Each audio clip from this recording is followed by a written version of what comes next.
In the heart of West Africa, a young army captain seized power in a bloodless coup and changed his country forever. His name was Thomas Sankara, and in just 4 years, he would transform Burkina Faso from a starving post-colony into a self-sufficient revolutionary state.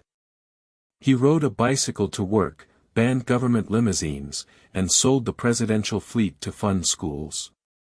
He planted 10 million trees to stop desertification and vaccinated 2 million children in 2 weeks. But his most dangerous act was rejecting foreign aid and debt. On October 15, 1987, Sankara was gunned down by his best friend in a coup backed by France and the United States. His body was buried in an unmarked grave, his name erased from textbooks, his policies reversed overnight. This is the story of Africa's Che Guevara, the president who lived like a peasant, died like a martyr, and was forgotten by design. When Sankara took power in 1983, Upper Volta was one of the poorest countries on earth. French colonial rule had left it with just 3 kilometers of railway and an illiteracy rate of 98%. Within months, Sankara renamed it Burkina Faso, land of upright people. He slashed government salaries, including his own, and forced ministers to donate a month's wages to public projects. His cabinet meetings were held outdoors under mango trees.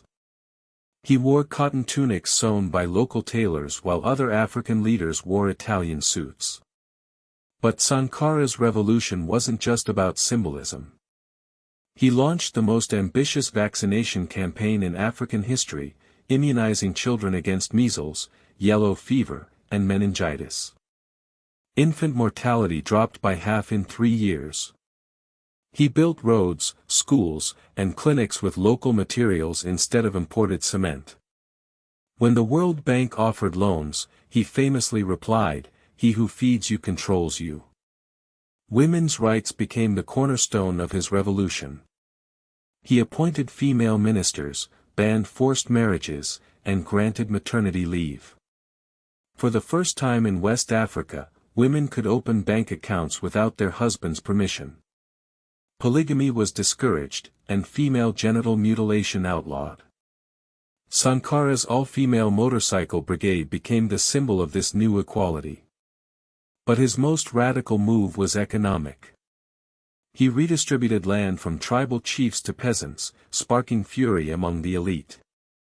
When drought struck, he rejected food aid and mobilized citizens to build irrigation canals. Burkina Faso became food self-sufficient in 2 years, a feat unmatched in the Sahel. The West watched in alarm as Sankara called for a united Africa free from foreign debt.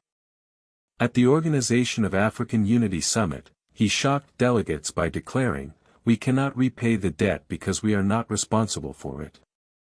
CIA documents later revealed they considered him Africa's Fidel Castro. On the afternoon of October 15, 1987, Sankara walked unarmed into an ambush. His childhood friend Blaise Compaoré led the coup, backed by French special forces.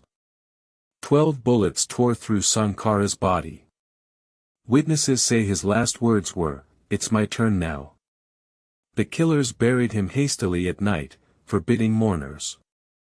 France immediately restored diplomatic ties and cancelled Burkina Faso's debt, proof, many say, of their involvement. Today, Sankara's grave remains unmarked, but his ideas live on.